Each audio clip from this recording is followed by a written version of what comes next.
Beyond ಬೌಂಡ್ರೀಸ್ನ ಮತ್ತೊಂದು ವಿಡಿಯೋಗೆ ಸ್ವಾಗತ. ರೈಲ್ವೆ ಸ್ಟೇಷನ್ನಲ್ಲಿ ಟೀ ಮಾರ್ತಿದ್ದ ಮೋದಿಜಿ ಇವತ್ತು ಜಗತ್ತಿಗೆ ಪರಿಚಿತರಾದ ಭಾರತದ ಪ್ರಧಾನಿ.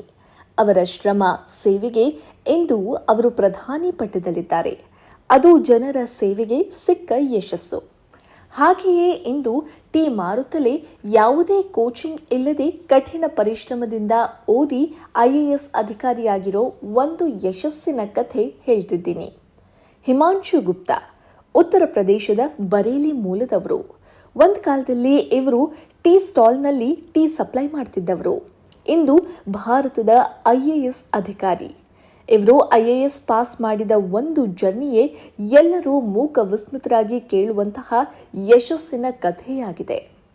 ಉತ್ತರಾಖಂಡದ ಉಧಾಮ್ ಸಿಂಗ್ ಜಿಲ್ಲೆಯ ಸಿತಾರ್ಗಂಜ್ನಲ್ಲಿ ಹಿಮಾಂಶು ಗುಪ್ತಾ ಒಂದು ಬಡ ಕುಟುಂಬದಲ್ಲಿ ಜನಿಸಿದ್ರು. ತಂದೆ ಕೂಲಿ ಮಾಡ್ತಿದ್ದವರಾಗಿದ್ದ ಕಾರಣ ಜೀವನಕ್ಕೆ ದುಡಿಮೆ ಸಾಕಾಗ್ತಿರ್ಲಿಲ್ಲ. ಅದರಿಂದ ಅವರು ಉತ್ತರ ಪ್ರದೇಶದ ಬರೇಲಿಗೆ ನಂತರದಲ್ಲಿ ಪಲಾಯನ ಮಾಡಿ ಅಲ್ಲಿಯೇ ಒಂದು ಟೀ ಸ್ಟಾಲ್ ಇಟ್ಕೊಂಡಿದ್ರು. ಶಾಲಾ ದಿನಗಳಲ್ಲಿ ಹಿಮಾಂಶು ಆಗಾಗ ಟೀ ಸಪ್ಲೈ ಮಾಡ್ತಿದ್ರು.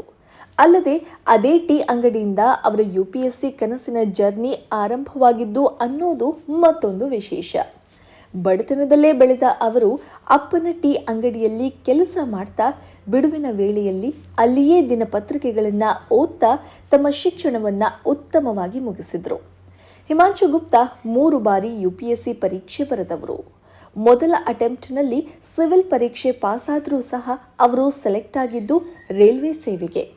ಪ್ರಯತ್ನ ಬಿಡದೆ ಓದಿದ ಅವರು ತಮ್ಮ 2ನೇ ಅಟೆಂಪ್ಟ್ನಲ್ಲಿ 2019ರಲ್ಲಿ UPSC ಪರೀಕ್ಷೆ ಪಾಸ್ ಮಾಡಿ ಭಾರತೀಯ ಪೊಲೀಸ್ ಸೇವೆಗೆ ಸೇರಿದ್ರು. ಆದರೂ ಸಹ ಓದು ಮುಂದುವರಿಸಿದ ಅವರು 2020ನೇ ಬ್ಯಾಚ್ನ UPSC CSE ಪರೀಕ್ಷೆಯಲ್ಲಿ ಅವರ 3ನೇ ಪ್ರಯತ್ನದಲ್ಲಿ ಆಲ್ ಇಂಡಿಯಾ ರ್ಯಾಂಕ್ 139 ಪಡೆಯುವ ಮೂಲಕ IAS ಅಧಿಕಾರಿಯಾದರು.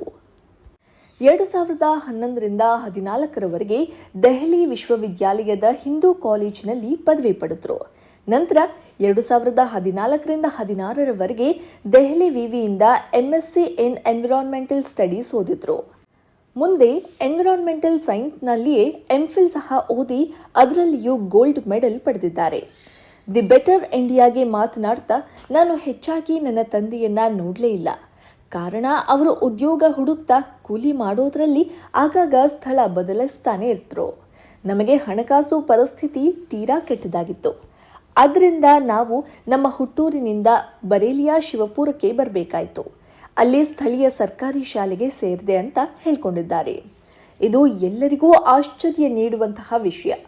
ಹಿಮಾಂಶು ಬೇಸಿಕ್ ಇಂಗ್ಲಿಷ್ ಕಲಿಯೋ ಸಲುವಾಗಿಯೇ ಪ್ರತಿದಿನ 70 ಕಿಲೋಮೀಟರ್ ಟ್ರಾವೆಲ್ ಮಾಡ್ತಿದ್ರಂತೆ. ಹೀಗೆ ಮಾಡಿದ್ದು UPSC ಕನಸನ್ನ ನನಸು ಮಾಡಿಕೊಳ್ಳುವ ಸಲುವಾಗಿಯೇ. ತದನಂತರದಲ್ಲಿ ದೆಹಲಿಯ ಹಿಂದೂ ಕಾಲೇಜ್ಗೆ ಸೇರಿದ್ದು. ತಮ್ಮ ಕುಟುಂಬದ ಹಣಕಾಸು ವ್ಯವಸ್ಥೆ ನಿಭಾಯಿಸೋ ಕಾರಣಕ್ಕೆ ಡಿಗ್ರಿ ವೇಳೆಯೇ ಬ್ಲಾಗ್ ಬರೆಯೋದು, ಮಕ್ಕಳಿಗೆ ಟ್ಯೂಷನ್ ಮಾಡೋ ಕೆಲಸವನ್ನ ಹಿಮಾಂಶು ಮಾಡ್ತಿದ್ರು. ಸ್ನಾತಕೋತ್ತರ ಪದವಿ ಮುಗಿದ ನಂತರ ರಿಸರ್ಚ್ ಸ್ಕಾಲರ್ ಆಗಿ ಸೇರೋ ಮೂಲಕ ಕುಟುಂಬಕ್ಕೆ ಹಣಕಾಸು ಸಹಾಯ ಮಾಡ್ತಿದ್ರು. ಹಿಮಾಂಶು ಗುಪ್ತಾ ಅವರು ಪ್ರಸ್ತುತ ಕಾನ್ಪುರ್ನಲ್ಲಿ ಅಸಿಸ್ಟೆಂಟ್ ಕಲೆಕ್ಟರ್ ಮತ್ತು ಅಸಿಸ್ಟೆಂಟ್ ಮ್ಯಾಜಿಸ್ಟ್ರೇಟ್ ಆಗಿ ಕರ್ತವ್ಯ ನಿರ್ವಹಿಸುತ್ತಿದ್ದಾರೆ.